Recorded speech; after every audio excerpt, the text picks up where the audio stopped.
আমরা মুসলমান হিসাবে আল্লাহ রাসূল সাল্লাল্লাহু আলাইহি ওয়াসাল্লামের উম্মত হিসাবে আল্লাহ পাকের গোলাম হিসাবে আমরা সবচেয়ে বড় যে শিক্ষারে আমরা অগ্রাধিকার দিতাম যে শিক্ষা হইল ইসলামী শিক্ষা। কিন্তু আজকে দেখা যায় হওয়ার দিক দিয়ে আজকে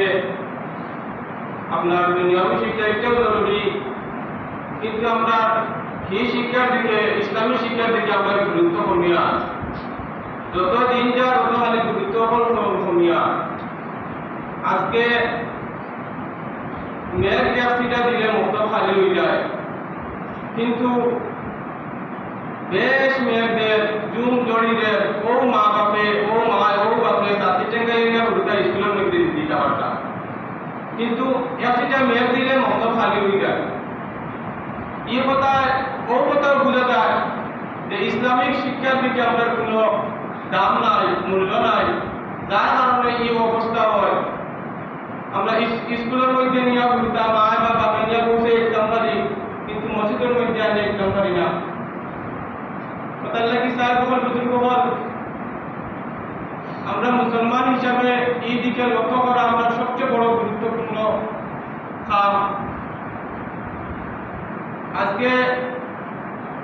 এক হুদায় 5-6 বছর বা 7 বছর মন্তব্য করিল, ও যে জ্ঞান হইল তার, আর যদি মুদরসা যায় মাদ্রাসা যায় আলিম হইতে ইসলামিক পড়া পাইল, আর তো পড়া দুদিন এখন আপনার 100 হুদার মধ্যে আলিম পড়া বললে বেশ বললে একটা বলবো আপনার 99টা যেন হুদা ও মন্তব্য যা পড়িছে ও পড়া দিয়ে তার জীবনটা অতিবাহিত করত। আজকে যদি হুদাদুল মন্তব্যের মধ্যে আয় না যে তার হাল কি হাল হইব, আর ছোটবেলা আপনার একটা পড়িব একটা জীবন বড়াইয়া থাকবো, আর বাদে বড় হওয়ার পরে আপনার একবারে হাফিজ বানাইল বাংলা বই লইয়া দিতে এসে চিন্তা খাওয়া হইতো না। ছোটবেলাকে পড়া সবচেয়ে বড় পড়া, যে সময় আপনার যে কিয়ামতের দিন ছিল হইব, বেশ গুণা করলে কিয়ামতের ময়দান যেদিন হইব, মানুষের সেওর আট বানি হইব, সেওর কমর বানি হইব, সেওর গোলা বানি হইব, সেও হাতার দিবা। ই একদিন তার এই সময় বক্তব্যের মধ্যে বলে দিব, ই একদিন আর পৃথিবীর কোনো শক্তি তার পড়াইতে পারত না। কিন্তু বড় হওয়ার পরে আমি এখন আপনার করে কইলা আপনার কোনো পথ আছেন, কিন্তু মসজিদ থেকে বাহির হওয়ার কারণে জিজ্ঞার করেন বেচারা কথা কইলা নিব, কিন্তু কবিতা যেটা তার ব্রেনের মধ্যে হাওয়াই দিব একটা আর বার হইত না। আজকে বিভিন্ন ফিতনা হলে আমরা আপনার যুব করে গেরাও করে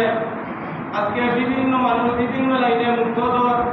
বিভিন্ন হালাত আমরা চাই না, কিন্তু ও যে মানুষ মুসলমান থেকে আপনার বিভিন্ন লাইনে মুক্তদর আসলে করিয়া যাবা এখন বক্তব্য ইসলামিক কোনো শিক্ষা নাই, জ্ঞান নাই। এক জায়গার মধ্যে আপনার বহুত বড় ভাই গল্প করলাম ও আসিমন্দির আপনার আবু সুফিয়ান সাহেব হইলাম তার মনে হয় একদিন এক কুড়িয়াবু আপনার আর হিন্দু বাল্য গেছে গিয়া যাওয়ার পরে তারা খুব চেষ্টা করছেন যে কুড়িয়াবুকে হিন্দু হয়ে যেত, হিন্দু হইয়া বিয়া শাদী হইত, কিন্তু কুড়ি গিয়ে মানছে না। লাস্ট মুহূর্তে পুরো মুসলমান হয়েছে, হইয়া বিয়া শাদী হয়েছে। ওইগুর ও তাই কইলা দেন আমরা দেখছি ও কথাও যেদিকে বক্তব্য করেছে এগুলো ইমান এবং আকিদা ঠিক আছে, যার কারণে ওইগুলো পৃথিবীর কোনো শক্তিয়ে আপনার ওইগুলো দৃঢ় করতে পারছে না। তার লাগিয়া ও কথাও লক্ষ্য যে আমরা বক্তব্যের দিকে দিয়ে আপনার আজকে আপনি বিভিন্ন লাইনে শিক্ষা দিলাম, ডিস্ট্রিক্ট বানাইলা, উকিল বানাইলা, যদি আপনি মারা যাওয়ার পরে ওকে দয়া দান করতে পারে না বা জিয়ারত দান করতে পারে না, জানাজার নামাজ গান পড়িতে পারে না, নামাজ গান যদি পড়িতে পারে না, আপনার লোকে দোয়া করতে পারে না, যে আপনার এই কষ্ট করাতে এমনি বেকার যা চাকরি করবো, টাকা পয়সা পাইব, বিভিন্ন লাইনে কষ্ট করবো, আপনার তো কোনো সামলান না। আপনার সামনে ওই সময় যদি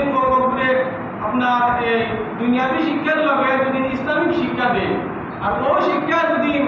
ফায়দা পায়, ওই শিক্ষা যদি তার মধ্যে থাকে, যে আপনার ফায়দা হইব নতুবা আপনার ফায়দার কোনো লাইন নাই। যেটা আপনার মানুষে আপনার শাদী ছাড়া যে সন্তান পাওয়ার আশা করা যে